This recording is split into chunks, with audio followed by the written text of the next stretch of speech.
Cosa que también sé que hay, yo me acuerdo que cuando estábamos haciendo pedagogía había un profe, un futuro profe de acá de anatomía, que él hablaba de la anatomía razonada. Bueno, más o menos apunta a lo mismo, para intentar recordar las cosas a partir de tener un esquema, una idea más o menos de cómo funciona. Entonces, decimos que estamos integrando, y una cosa que vieron conmigo antes, desde la virtualidad, es el ciclo de Krebs. Y para la integración, el ciclo de Krebs es fundamental. Es lo que pasa que en el centro de todo lo que se rompe está el ciclo de Krebs. Todo termina, va a parar al ciclo de Krebs. Entonces, sabemos que el sentido catabólico, o sea, en lo que se considera el metabolismo de las cosas que se rompen, la idea del ciclo de Krebs es que genera ¿qué cosa? Poder reductor, que va a ser después utilizado para hacer ATP. Entonces, la idea es que nosotros vamos a generar poder reductor para utilizar ese poder reductor para tener energía para hacer todas las funciones que requieren energía de la célula, que son la mayoría. Sin ATP no pasa nada. Entonces, ¿qué va a pasar en el ciclo de Krebs? El ciclo de Krebs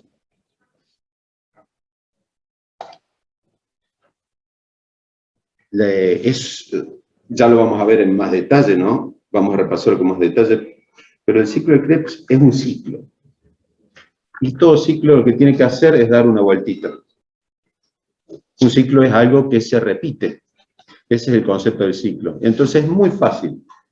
La primera forma de abordar el ciclo de Krebs es entender si es un ciclo, qué es lo que entra y qué es lo que sale.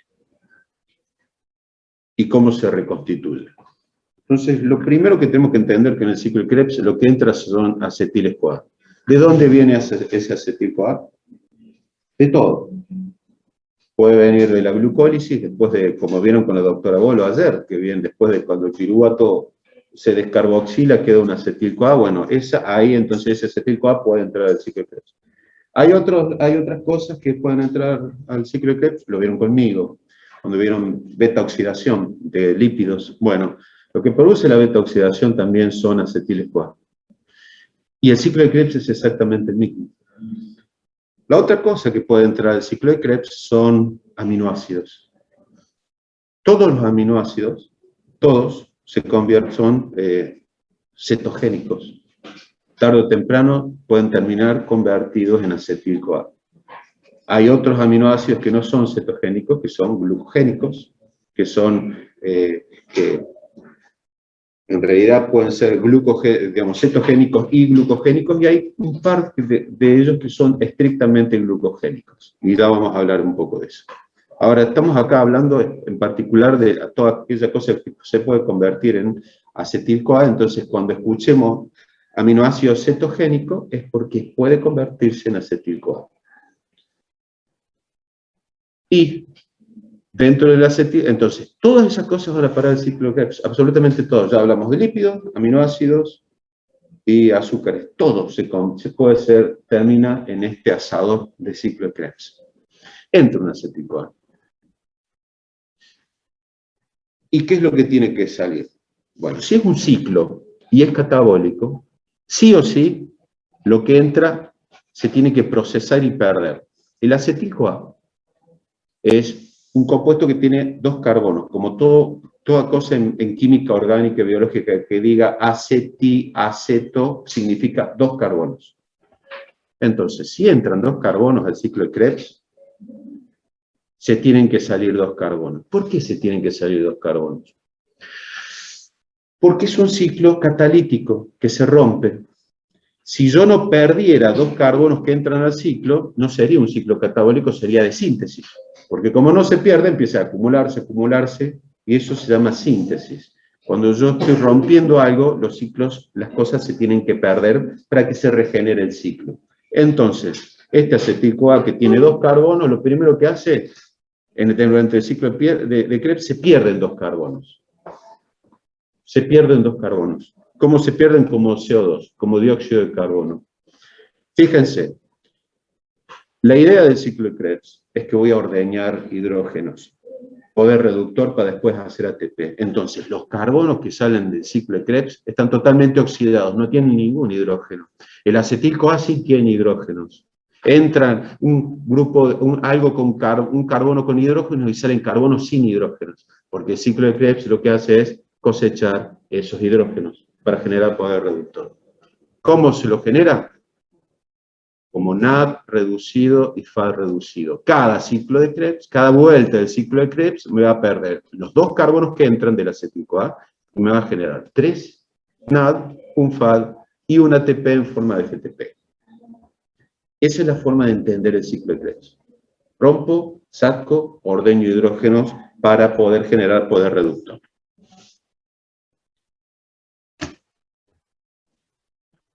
Fíjense, y lo que estamos mostrando acá es justamente que esos hidrógenos que ordeñan el ciclo de Krebs pueden venir, como dijimos recién, de aminoácidos, de glúcidos y de lípidos. Los glúcidos entran por el ácido, por el piruvato, que después se convierte en acetil-CoA. Los aminoácidos pueden entrar también como acetil-CoA. Ahora, después vamos a ver que los intermediarios del ciclo de Krebs en sí pueden ser también de alguna forma suplementados por aminoácidos, o por esqueletos carbonados que vienen de los aminoácidos. Y acá faltaría una flecha, porque dijimos que los lípidos también pueden entrar al ciclo de Krebs como acetil-CoA. Lo que está significando esto es que hay otra fuente de poder reductor que genera NAD reducido, que es justamente la beta-oxidación, que es el paso previo en el metabolismo de lípidos para entrar como acetil-CoA al ciclo de Krebs. Ahora, fíjense, entran los carbonos al ciclo de Krebs, como acetil-CoA, entran 2 carbonos que se suman a un compuesto de 4 carbonos y se genera un compuesto de 6 carbonos. Primero se pierde 1, entonces pasamos de 6 carbonos a 5, se genera el primer NAD reducido. De este 5 pasamos a 4, se pierde otro dióxido de carbono y se genera otro NAD reducido. Y ahora ya no se pierden más carbonos. Todos siguen 4 carbonos para que después se regenere con acetil-CoA, para que de nuevo, en una etapa regenerativa, este compuesto de 4 carbonos se junte con acetil-CoA para de nuevo regenerar citrato, y por eso es un ciclo, porque se repite. ¿Está bien? Bueno. Los otros pasos no requieren la síntesis, digamos, la pérdida de un carbono. Por lo tanto, todos estos pasos son reversibles. Estos pasos no. Cuando se pierde un carbono, el paso es irreversible en el ciclo de Krebs. Todos los otros pasos son reversibles. Y como ustedes saben que las reacciones reversibles dependen solamente de la concentración de las dos cosas que hay como reactivos convertibles. Si tengo más de uno, el desplazamiento va a ser, si tengo más de esto, se va a convertir más hasta que llega a un equilibrio. Entonces, el flujo de esto va a depender ¿de qué? De la demanda. Entonces, esto cuando hay baja energía, el flujo va a ser este. Pero una vez que la demanda de energía se equilibra en la célula, lo que va a pasar es que esto se va a empezar a ralentizar y las reacciones empiezan a andar en la dirección opuesta. ¿Y qué pasa? Y el ciclo se para. Punto.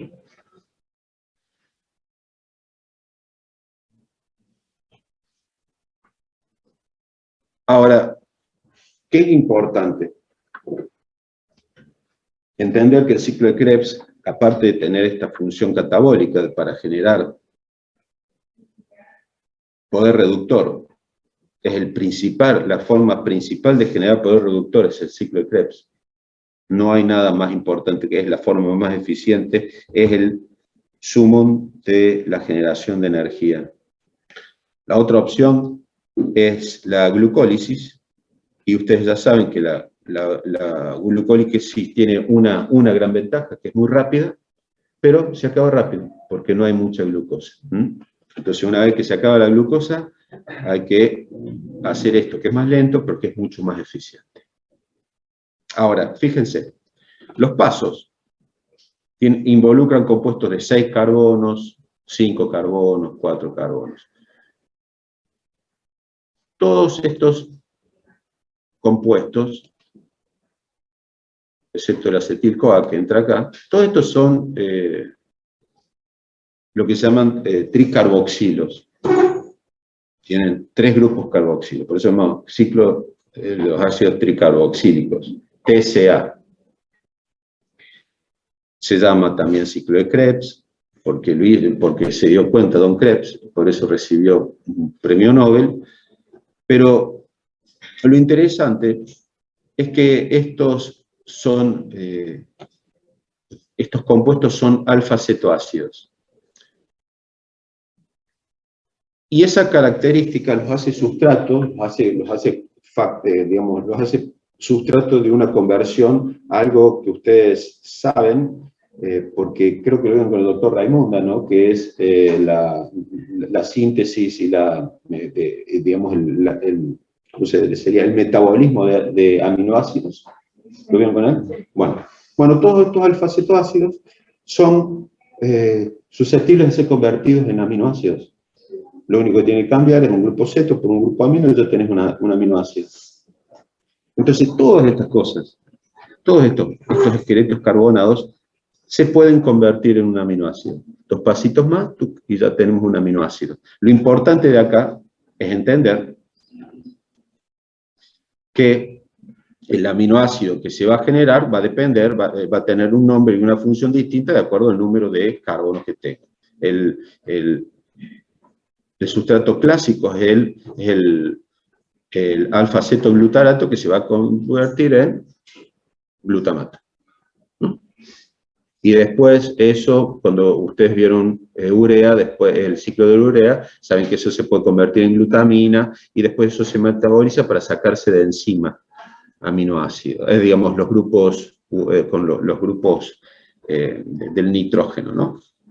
Y los grupos amino. ¿Cuándo vamos a necesitarnos sacar de encima los grupos aminos? Cuando lo que yo empiece a meter dentro de este ciclo de Krebs sean justamente aminoácidos, que para entrar tiene que perder ese grupo amino, y la forma de descartar esos grupos aminos es justamente las reacciones de transaminación y después la de síntesis de la urea. ¿Cuándo voy a hacer eso? Cuando hago una ketodieta, cuando yo me dedico cuando no como, cuando me pongo firme y empiezo a hacer cosas imprudentes como no comer una dieta balanceada y empiezo a comer estrictamente proteínas, yo lo que voy a hacer es forzar a mi sistema a que empiece a sacarse de encima aminos y empiece a generar simplemente todo lo que necesita el sistema utilizando justamente la parte de las intermediaciones de este ciclo de Krebs. Voy a empezar a usar esos esqueletos carbonados para generar después glucosa. ¿Por qué? Lo vieron ayer ustedes a eso. El cuerpo necesita glucosa siempre, un umbral de glucosa, porque si no nos desmayamos. Y uno sabe que ese umbral, generalmente, intuitivamente uno lo asocia al combustible que necesita el cerebro.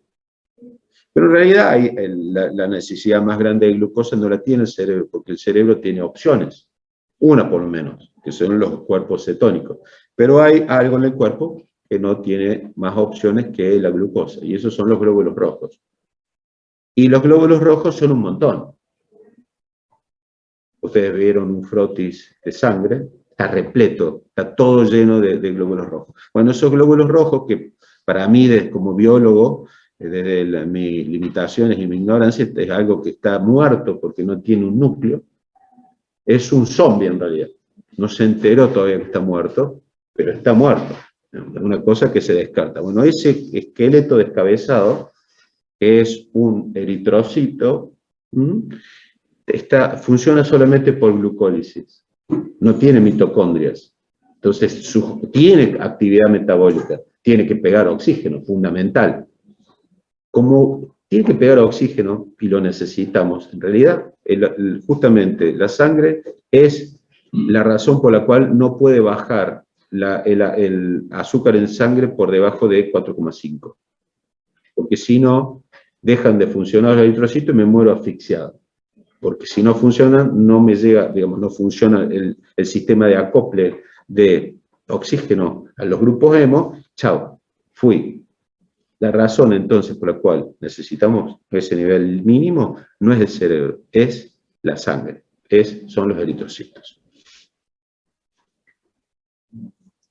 Y lo que vamos a ver ahora, en breve, como justamente de dónde vienen estos intermediarios de 5, 4 carbonos, y cómo estos intermediarios de alguna forma, aparte de estar en el ciclo de Krebs, haciendo este ciclo catabólico, en realidad son jugadores que pueden jugar otros partidos. Lo que vamos a ver ahora es un poco eso, cómo estos intermediarios pueden ser utilizados para otras cosas. ¿Ven? Esto, acá simplemente, esto yo se lo había mostrado, es simplemente para que a la luz de esto veamos cómo los dos carbonos que entran se van perdiendo. Primero acá y después acá. Y después lo que va saliendo son hidrógenos. Para generar, en este caso NAD, FAD, NAD, NAD.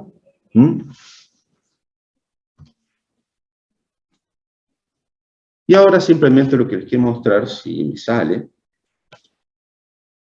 obviamente esta no me salió.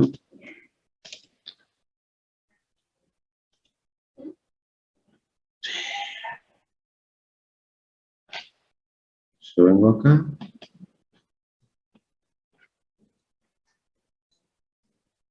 Bueno, esto es lo que había empezado a ver con la doctora.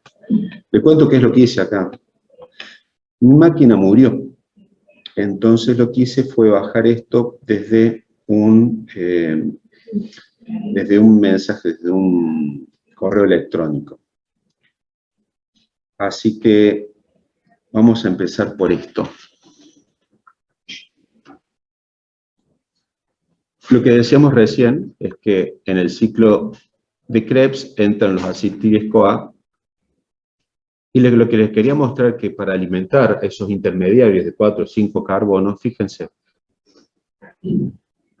fumarato, succinil-CoA, alfa-C, este tiene 5 carbonos, 4, 4, 4.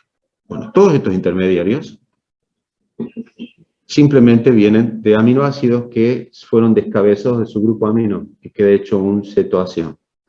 Entonces tenemos que... ¿Perdón? No, escuché algo de...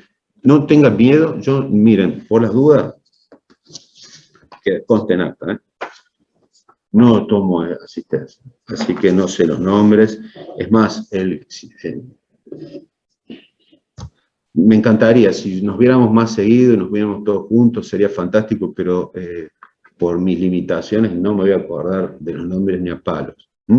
Así que es un buen momento para hacer todas las preguntas. Total, primero que no hay preguntas malas. Las preguntas malas son las que no se hacen. Y la razón por la cual no les tomo la asistencia es que yo entiendo que si ustedes están acá es porque quieren. Así que también, si quieren irse, no hay ningún problema, sinceramente, ningún problema. Sigamos. Entonces, en esta onda de intentar entender las cosas, yo lo que quería mostrar acá es simplemente eso, es justamente cómo a partir de aminoácidos yo puedo generar intermediarios del ciclo de Krebs. Oxalacetato, fumarato, succinil-CoA y alfa-cetoglutarato. Ahora, estas cosas que entran al ciclo de Krebs, estos aminoácidos, cuando entran al ciclo de Krebs, lo hacen en un momento crítico, donde en realidad lo que está faltando es energía. ¿Cómo se imaginan ustedes que está pasando eso? ¿Cuándo puede llegar a pasar eso? Tengo hambre. Suficiente hambre. O un ejercicio físico. Y entonces lo que nos damos cuenta cuando vemos la figura completa es que en realidad lo que vamos a tener que hacer es mantener esa azúcar en sangre de alguna forma desesperada, y para eso, en realidad, ese ciclo de Krebs, en vez de darme simplemente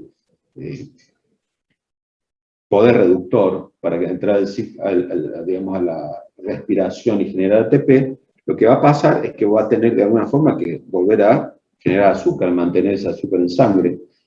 Eso, ¿cómo se llama? Eso se llama gluconeogénesis, que también lo vieron con la doctora Bolo ayer. Entonces, en realidad, todos estos esqueletos van a pasar en pasos distintos, no para completar el ciclo de Krebs, sino en una interconversión para después entrar justamente a la gluconeogénesis. ¿Qué es lo que va a pasar? Y bueno, se va a exportar hacia afuera de la mitocondria, como un sustrato gluconeogénico, y en citoplasma se va a regenerar glucosa para después mantener ese nivel crítico de azúcar en sangre. Ese es el verdadero destino de esto. Por lo menos en hambre. La otra opción es que yo hago una dieta donde solamente como esto, entonces estoy atiborrado de esto y la única forma que tengo justamente de generar todos los poderes reductores que se me ocurran es justamente convertir todo esto, en vez de utilizar la parte gluconeogénica, la naturaleza gluconeogénica de estos aminoácidos, lo que hago es utilizar su naturaleza cetogénica. La mayoría de estos, excepto... No, está bien, la mayoría de estos en realidad se pueden convertir en acetil-CoA. Y a partir de eso entrar y ser justamente sustrato para generar poder reductor. Eso pasa con los aminoácidos. Ahora, ¿qué pasa con las grasas? Los polisacáridos ya lo tienen súper claro, lo vieron ayer. No sé si vieron las grasas, pero las grasas también entran en acetil-CoA, terminan en acetil-CoA a partir de la beta-oxidación. Ahora, cuando yo tengo suficiente glucosa dando vueltas y ya saturé todo, ese acetil-CoA que está en exceso porque, dado que ya me comí absolutamente todo y no tengo necesidades energéticas, lo que va a pasar ya es lo que vimos durante en la clase de biosíntesis de lípidos. El exceso digamos, de piruvato se va a convertir en acetil-CoA y en vez de entrar al ciclo de Krebs, porque está frenado, porque ya no hay necesidad de energía. Recordemos que todo el ciclo de Krebs se va regulando también, se inhibe cuando el producto final es suficientemente alto. Cuando se satura y ya no hay demanda, se frena el ciclo de Krebs. Entonces, pero el acetil-CoA se sigue produciendo. Entonces, ¿qué va a pasar? Va a entrar, y ya se acuerdan la lanzadera del citrato, este exceso de cosas que se empiezan a acumular en la matriz mitocondrial, porque no hay demanda de energía, se traslada al citoplasma y se va a terminar convirtiendo en los precursores de la biosíntesis de lípidos. ¿La glucosa se puede convertir en grasa? Sí. ¿La grasa en glucosa? Me temo que no. Desgraciadamente no. Nosotros no. Las bacterias sí, pero nosotros no podemos. Por eso nos cuesta tanto bajar de peso. A mí, por lo menos. Entonces, los aminoácidos, decíamos, sirven para esto. Pueden entrar al ciclo al ácido cítrico en los distintos pasos, pero, digamos, o ser directamente sustrato para oxidación, como en el caso de los cetogénicos. La interconversión acá es más evidente. Fíjense, de nuevo, esto es aterrador. Pero si ustedes hacen una pausa y se ponen a recorrer esto, ya aprueban bioquímica. Si ustedes entienden esto, por eso es importante verlo así. Si nosotros entendemos esto, ya sabemos bioquímica. Acá simplemente lo que vemos, en qué parte del ciclo es lo que habíamos visto en la diapositiva anterior. Fíjense, el piruvato desde la glucosa entra como acetil-CoA entra al ciclo de Krebs acá, para regenerar el citrato. Ahora, los intermediarios del ciclo de Krebs, el piruvato se puede carboxilar y me va a dar un oxalacetato, me puede dar un malato. Del ciclo de urea, acuérdense, el ciclo de urea es otro ciclo, y como tal tiene intermediarios. Del ciclo de urea podemos regenerar fumarato, de los aminoácidos también este paso lo podemos hacer. Todos estos intermediarios los podemos sacar de los aminoácidos por deaminación, y el amino se va al ciclo de urea. El glutamato, un clásico, se interconvierte todo el tiempo con alfa-acetoglutarato, y el glutamato tiene una cosa muy importante, que aparte de todas estas cosas es un muy buen antioxidante. Entonces, puede tener otras funciones además.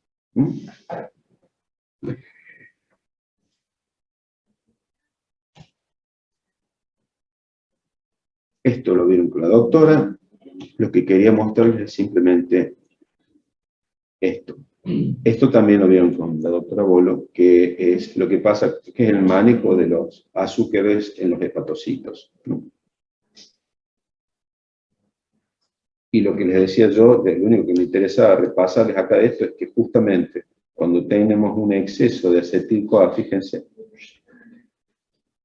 por el metabolismo de azúcares en el hepatocito, este acetil-CoA que está en exceso, que se va a exportar como citrato hacia afuera y va a ser utilizado para la síntesis de ácidos grasos o de colesterol, que eso sí lo vimos juntos. Fundamental, el exceso de azúcar termina en grasas, colesterol y ácidos grasos. Interesante es que no es necesario que el criollito tenga grasa, o sea, que digamos, no necesito, digamos, si yo le esquivo al pan con chicharrón, lo mismo voy a tener comiendo cualquier tipo de harina, puedo tener un exceso de colesterol, porque lo voy produciendo yo. Ya habíamos hablado que el 75% del colesterol no viene de la dieta, sino que lo produce el cuerpo. Bueno, una de las formas que tiene es justamente esta. Ese 75% de colesterol que produce el cuerpo viene de esto, de metabolizar azúcares. Por eso, la solución más cruel y necesaria es hacer dieta. Tener un poco de hambre por ahí. Ahora sí. ¿Dónde se produce esa? ¿Cómo es que se produce, digamos, este reciclado de aminoácidos de nuevo en el hepatocito? En el hepatocito llegan los aminoácidos que, como saben ustedes, que en general, la mayoría de las veces al hepatocito llegan los aminoácidos de la dieta. Comí el bife desgrasado, me llené de aminoácidos. O un bife de hígado. No sé si alguno de acá comerá bife de hígado. Quizás. El perrito, yo con mis años mozos, nos hacían comer hígado porque supuestamente hacía bien. Debe hacer bien por lo feo que es, pero bueno. Entonces, después le agarré gustito, pero bueno. El hepatocito, entonces, lo que va a hacer es recibir los aminoácidos de la dieta. ¿Y qué va a hacer con esos aminoácidos de la dieta? Le va a sacar los grupos aminos, para que justamente quedarse con la parte, con el sustrato más utilizable, que es el esqueleto carbonado. Entonces ahí a partir de los aminoácidos voy a generar piruvato. Fíjense, ¿qué va a pasar con el grupo amino del aminoácido? Y se va a descartar en el hígado como urea. La urea que va a ir a la sangre. ¿Cuál es otra fuente de, digamos, de aminoácidos que no es en la dieta? Ustedes saben, ¿lo vieron? Sí, al ciclo de piruvato alanina, lactato alanina, cuando vieron el metabolismo de aminoácidos. Sí. Sí, bueno. Entonces, rápidamente lo que pasa es que uno de los sustratos, cuando uno se le acaba el azúcar y esas cosas, empieza a consumir, literalmente uno empieza a consumirse el cuerpo, empieza a degradar proteínas. Entonces la degradación de proteínas del músculo, en el músculo, va a generar, entre otras cosas, alanina. Esta alanina va a ir a sangre, como no se puede metabolizar, se va a ir a sangre, va a ir al hígado, y en el hígado va a convertirse de alanina a piruvato, y de piruvato por gluconeogénesis va a regenerar glucosa para ver si hacemos algo y le seguimos dando energía a ese músculo que supuestamente está en actividad, ¿no? Entonces, por un lado, tenemos los aminoácidos de la dieta y otro de la dieta, de la autofagia, de cómo yo me voy comiendo mi mismo. Esos aminoácidos, entonces, van a terminar, si yo lo que quiero es generar energía, van a terminar como piruvato y como tales van a entrar al ciclo de Krebs para generar acetil-CoA. Ahora, cuando yo lo que tengo, de nuevo, es una dieta que lo único que hago es comer proteínas, yo no tengo necesidades catabólicas. Este piruvato que se genera acá, en vez de ser acá destinado a la generación de energía, que es lo que pasa cuando estamos en este paso de la alanina, cuando yo estoy saturado, cuando estoy comiendo solamente proteínas como dieta, o sea, no me falta energía, sino que el sustrato es simplemente monotemático, aburridísimo aparte, yo lo que hago es convertir los acetiles-CoA que entran a la mitocondria, en vez de entrar al ciclo de Krebs, porque tengo suficiente energía, yo en realidad lo que voy a hacer es, de nuevo, generar ácidos grasos. Si yo como suficiente proteína y me quedo quieto, yo incluso puedo engordar, porque empiezo a tener acetiles-CoA que en vez de estar quietos, digamos, en vez de ser utilizados para el ciclo de Krebs, porque ya mis necesidades energéticas están satisfechas, entonces ese acetil-CoA va a pasar, de nuevo, se va a incorporar al citrato, como todo va a ser exportado al citoplasma, y ahí voy a generar ácidos grasos, incluso si como estrictamente proteínas. ¿Cuál es la moraleja de esto? Que incluso si hago una dieta donde yo como solamente proteínas, sí o sí tengo que hacer ejercicio, porque si no, incluso comiendo proteínas puedo llegar a engordar. Antes de engordar, vamos a tener un serio problema en el riñón, porque hay que filtrar todo eso. Pero bueno, pero técnicamente, digamos, eso es lo que pasaría. Volvamos a la situación donde tengo hambre. Bueno, lo que va a pasar es que estos grupos que entran con piruvato a la mitocondria van a empezar a exportar intermediarios del ácido cítrico para hacer gluconeogénesis. Cuando en vez de estar quieto y generar, digamos, debido a que estoy letárgico en mi casa, yo comiendo con la idea de que comer proteínas, pero si yo clavo solamente Netflix, ahí me pasa que yo a lo que tenga lo termino convirtiendo en grasa. Ahora, si yo me empiezo a mover, en realidad lo que va a pasar es que voy a hacer que el metabolismo realmente se esfuerce. Y todo esto, ¿cuál es el chiste? ¿En qué consiste la dieta? En utilizar energía. Cuando yo esfuerzo los metabolismos, lo que hago es hacer, en vez de ir por la vía más corta, doy toda la vuelta. En vez de ir de acá al frente, me voy hasta la Antártida, doy la vuelta y entro por el Polo Norte. O sea, llego al mismo lugar, pero obviamente la energía es totalmente distinta, la demanda es otra. Bueno, esto es lo que hace. Cuando uno hace este tipo de dietas, lo que hace es forzar al sistema a usar mucha energía para metabolizar. No me estoy envenenando en principio, si tomo suficiente agua, y lo que hago es aprovechar la exigencia que le da el sistema para hacer dieta, para bajar para que el sistema queme energía. Bueno, y eso es lo que va a pasar acá. Lo que va a pasar es que,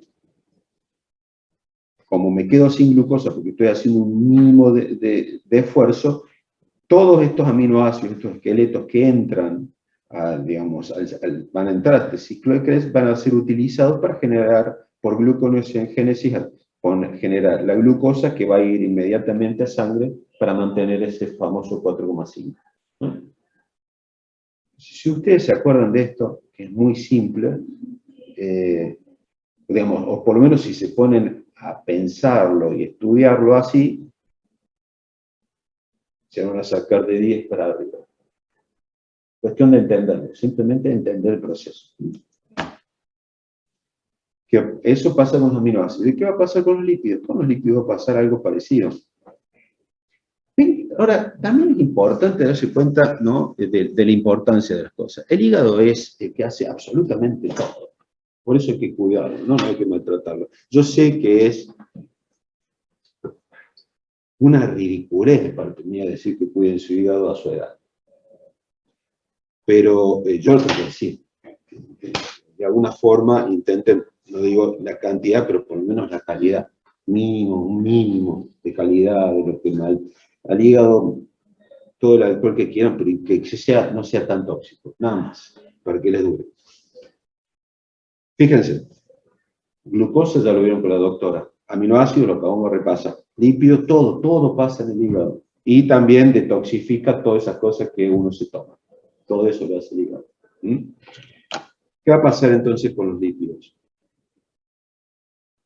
Primero, si como mucho, voy a tener un problema que se llama hígado graso, que es la acumulación de grasa en el hígado, porque no me estoy moviendo, y sobre todo porque estoy comiendo mal, o desbalanceadamente.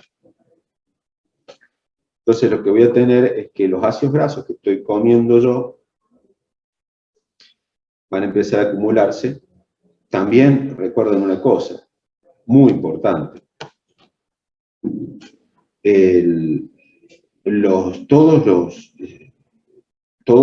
el exceso, acuérdense que todos los excesos de azúcares que yo coma y consuma juntamente con los ácidos grasos, todo eso va a terminar de alguna forma acumulándose como grasa. Absolutamente todo. Entonces, acuérdense,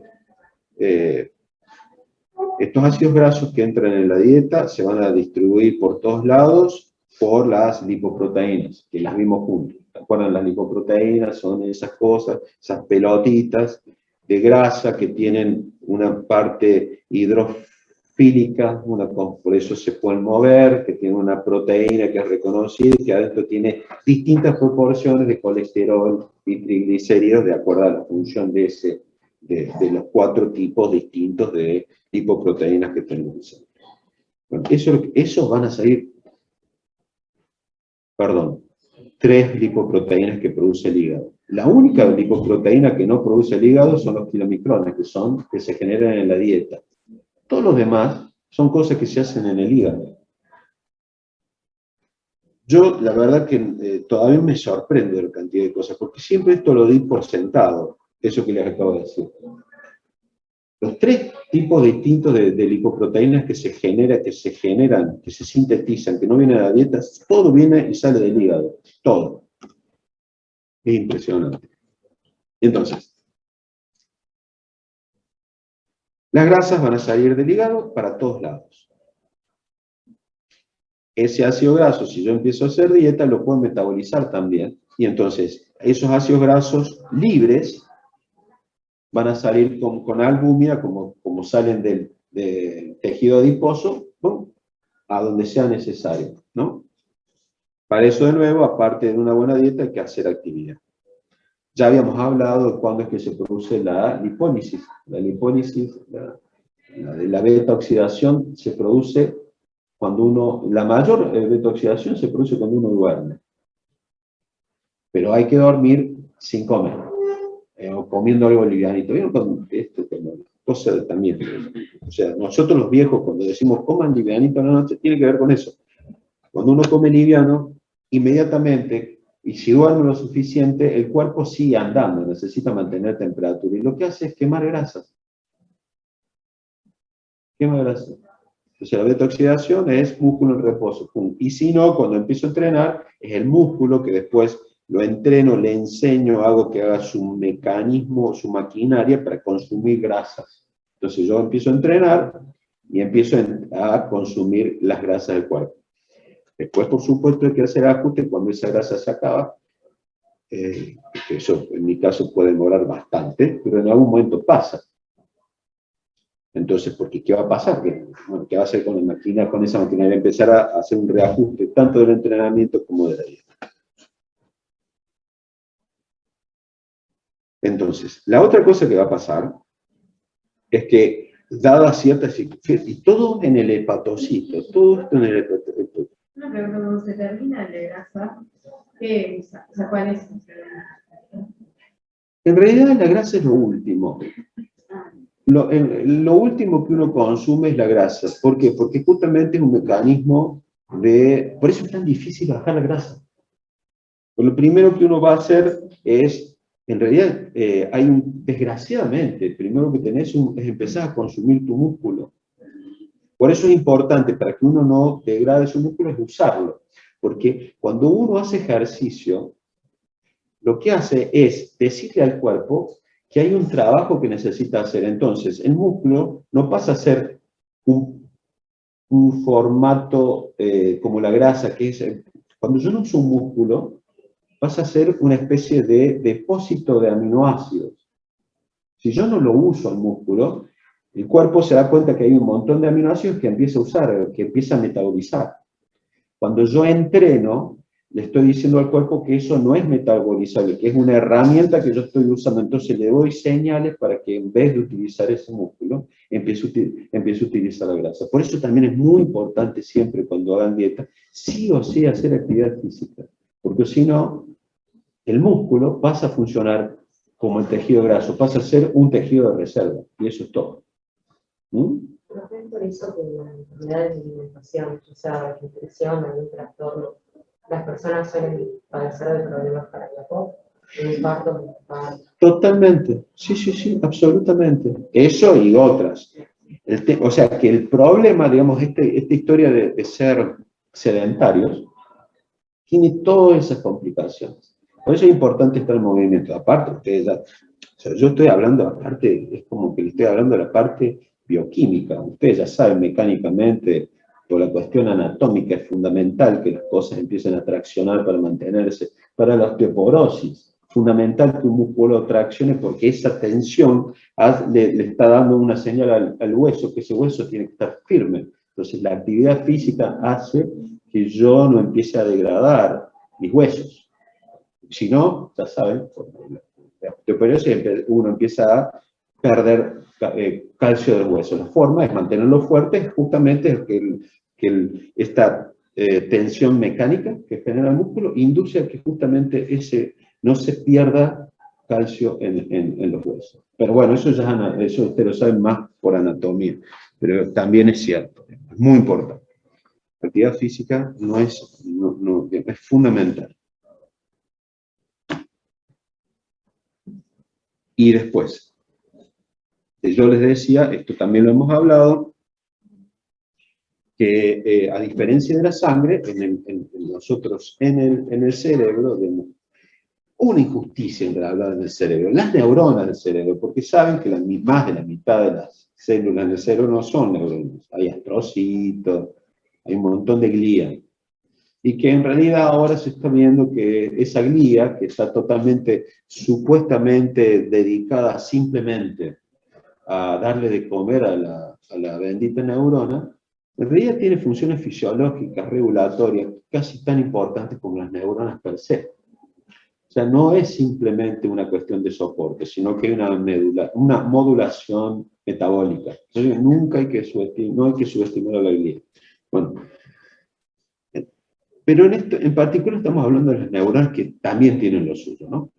Hacen impulso nervioso, conectan cosas. Bueno, las partes de las neuronas utilizan como sustrato normal la glucosa, pero cuando se acaba la glucosa, puede empezar a utilizar cuerpos cetónicos. ¿Y qué es lo que va a pasar con los que ya hemos hablado de los cuerpos cetónicos? Los cuerpos cetónicos es algo que se produce cuando, de nuevo, ¿dónde se producen los cuerpos cetónicos? En el hígado. Todos los cuerpos cetónicos se producen en el hígado, 90%. El 10% restante se produce en riñón. ¿Por qué los riñones producen cuerpos cetónicos? Porque en realidad los riñones tienen una increíble e intensa actividad metabólica. Son muy importantes, hacen un montón de cosas. Pero estamos hablando de los hepatocitos. Los hepatocitos entonces también hacen los cuerpos cetónicos. ¿Cuándo hacen cuerpos cetónicos? Cuando de nuevo se acabó el azúcar. Cuando se acabó el azúcar, como hablamos con vos recién, en un momento dado, no hay azúcar, y el hígado inmediatamente, como es altruista, es el órgano más altruista que hay, detecta que empieza a bajar ese nivel de azúcar en la sangre, entonces dice, bueno, vamos a toda costa mantener ese nivel de azúcar en sangre. Y empieza a hacer gluconeogénesis. De nuevo, ¿qué es gluconeogénesis? Es la generación de glucosa a partir de sustratos que no son glucogénicos. O sea, no es ni piruvato ni nada, es otra cosa. Un esqueleto carbono que viene de otro lado. Eso es la gluconeogénesis. Ese otro lado es intermediario del ciclo de Krebs. ¿Qué va a pasar? El ciclo de Krebs es algo bastante lindo, digamos, los intermediarios del ciclo de Krebs en la matriz mitocondrial es una cosa bastante cortita, no hay mucho margen. Entonces, cuando una vez que yo depleto, cuando empiezo a sacar esos intermediarios del ciclo de Krebs, yo estoy empezando, digamos, estoy usando azúcar, quiere decir que hay una demanda energética. Hay demanda energética. Entonces, al mismo tiempo, si hay una demanda energética de azúcar afuera, para el resto del cuerpo, a su vez, el hígado está necesitando utilizar su ciclo de Krebs. Pero si necesita utilizar el ciclo de Krebs, y en realidad no hay intermediarios, no hay ciclo de Krebs posible. Sin embargo, el hígado sigue haciendo beta-oxidación para generar acetato, acetil-CoA, para que entre el ciclo de Krebs. Entonces, ¿qué empieza? Empieza a aumentar. Como el ciclo de Krebs se rompió por gluconeogénesis, todos los intermediarios se fueron, y la beta-oxidación ocurre, empiezo a tener una acumulación de acetil-CoA. Bueno, esa acumulación de acetil-CoA es metabolizado, en vez de por el ciclo de Krebs, para hacer la síntesis de los cuerpos cetónicos. Cuerpos cetónicos viene de acetona, son estas cosas que tienen, todas cosas que tienen un doble carbono en el medio, eso es una acetona. Si tiene un doble carbono, puede ser un aldehído, pero bueno, si tuviese un hidrógeno acá. Pero en el medio es una cetona. En el medio de una cadena. Entonces, por eso se llaman cuerpos cetónicos. Entonces, lo primero que va a pasar es que el acetil-CoA se va a fusionar, ya lo saben, pierde el CoA, entonces el acetil-CoA no un grupo acetato, entonces se llama acetoacetil-CoA. Eso después se va a convertir en hidroximetilglutarid-CoA, que esto va a ser un chiste, porque no hay ninguna chance que se acuerden, pero esto es un intermediario de algo bastante espantoso, pero que no ocurre en la matriz de la mitocondria, sino ocurre en el citoplasma. Esto es un intermediario del colesterol. Pero cuando está para la síntesis del colesterol y cuando está en el citoplasma, dentro de la matriz mitocondrial, y en estas circunstancias simplemente es un intermediario para la síntesis de acetoacetato. Y este acetoacetato se va a convertir en acetona por pérdida de un dióxido de carbono, o se va a reducir un poco más y me va a generar hidroxibutirato. Bueno, ¿qué pasa con estos dos compuestos? Estos dos compuestos van a sangre. Y entonces, después cuando llegan a sangre, entran en circulación, difunden la barrera hematoencefálica y llegan a las neuronas. Y las neuronas son tomadas. ¿Y qué va a pasar con esto? Estos compuestos se van a regenerar como acetil-CoA para que la neurona, que tiene su ciclo de Krebs perfectamente andando, porque no es altruista como el hígado, sino que se lo mantiene, no hace gluconeogénesis de la neurona, lo único que hace es glucólisis, o utilizar el ciclo de Krebs justamente a partir de la regeneración de acetil-CoA que viene digamos, de los cuerpos cetónicos. Así funciona. Esto es la 18ª vez que escuchan sobre cuerpos cetónicos, pero de eso se trata. Simplemente es la utilización de estos cuerpos cetónicos para regenerar acetil-CoA en las mitocondrias de las neuronas para justamente utilizar, digamos, para que sea un sustrato para el ciclo de Krebs. Aparte, las neuronas hay otros tejidos, pero los fundamentos que utilizan, digamos, cuerpos cetónicos. Pero el más importante es la neurona, ¿sí? que es el sustrato alternativo aparte de la glucosa.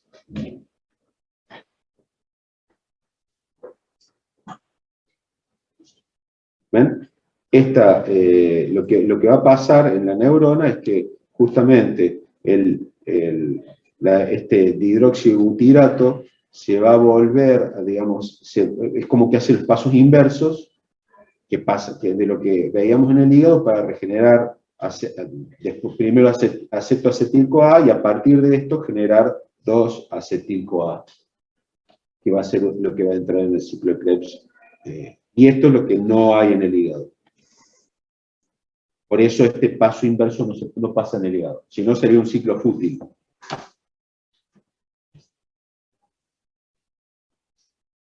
Esto ya lo vieron y esto creo que ya lo vieron con la doctora, ¿no? Con la doctora, con la utilización de cómo son justamente el uso de los distintos sustratos. Rápidamente lo vemos y hasta acá llegamos hoy, como siempre.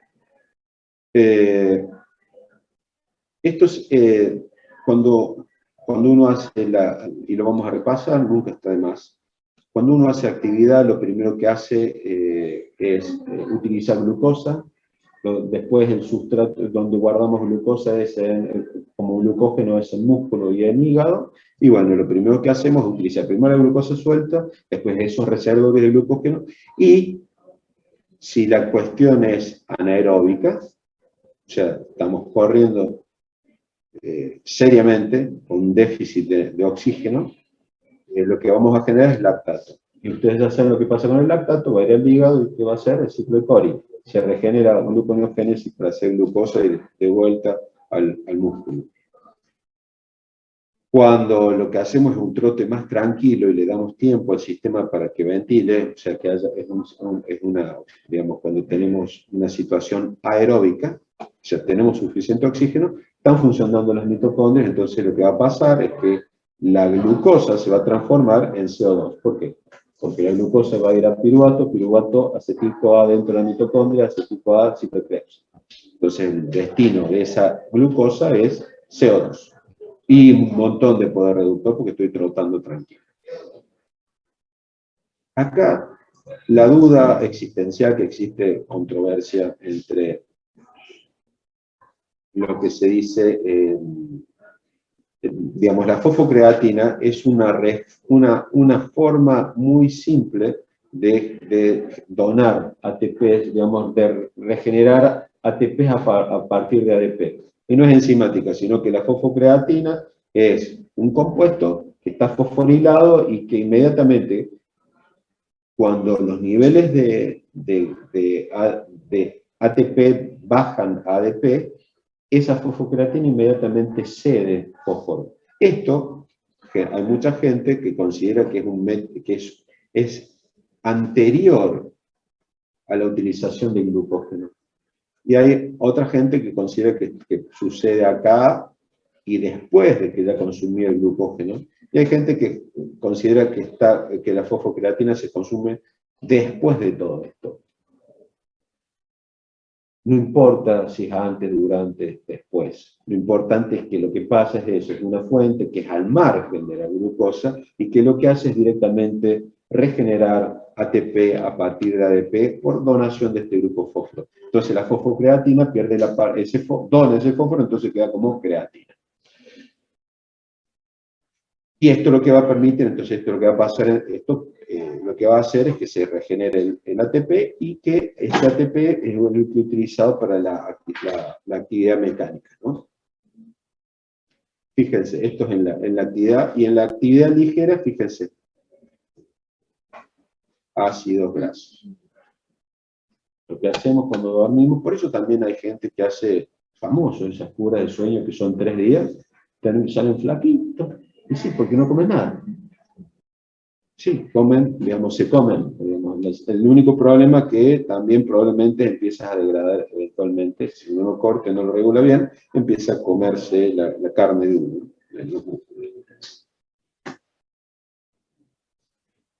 Ya sabíamos, el ciclo de Cori es cuando nosotros, es este acople que hay entre el músculo y el hígado, que justamente el lactato que se produce por la actividad fuerte va a sangre y se regenera por gluconeogénesis a glucosa. Eso demanda un poquito de energía, pero bueno, decíamos que el hígado es súper altruista y hace esas cosas. Mientras, la diferencia, y digamos, y lo que va a pasar en el ciclo de la alanina glucosa es que en vez de lo que es cuando, de nuevo, una actividad física, lo que voy a generar es por transaminación, voy a generar, el piruvato se va a convertir, el piruvato de la glucólisis, cuando yo empiezo a movilizar los aminoácidos del músculo, lo que va a pasar es que por transaminación el piruvato se va a convertir en alanina, esa alanina va a ir al hígado y esa alanina se va a regenerar en glucosa. Es muy parecido, el concepto es el mismo que el ciclo de Cori, nada más que en vez de lactato, lo que tengo es una alanina, es un aminoácido. Voilà. La próxima vez que nos veamos, ya voy a tener una computadora andando y no va a ser tan crítico como esto. Espero no haberlos hecho sufrir demasiado. Les pido disculpas de las demoras que tuvimos al comienzo. Y bueno, ya tienen nuestro contacto. Cualquier cosa, pregunten, hagan. Y de nuevo, esto que hicimos juntos es la forma de poder entender esto. Pusimos un infierno de nombre. Y si surgen dudas, la idea es que justamente nos tienen, para cualquier cosa. La verdad que no deja de ser una alegría a pesar del estrés verlos, el estrés de acá, pero es muy lindo verlos, qué lindo que esta normalidad se vuelva normal. Mientras tanto, que tengan un lindo fin de semana. Adiós. Después de ciclo de Krebs, ¿y este lo pueden subir? Sí. Sí, no hay ningún problema.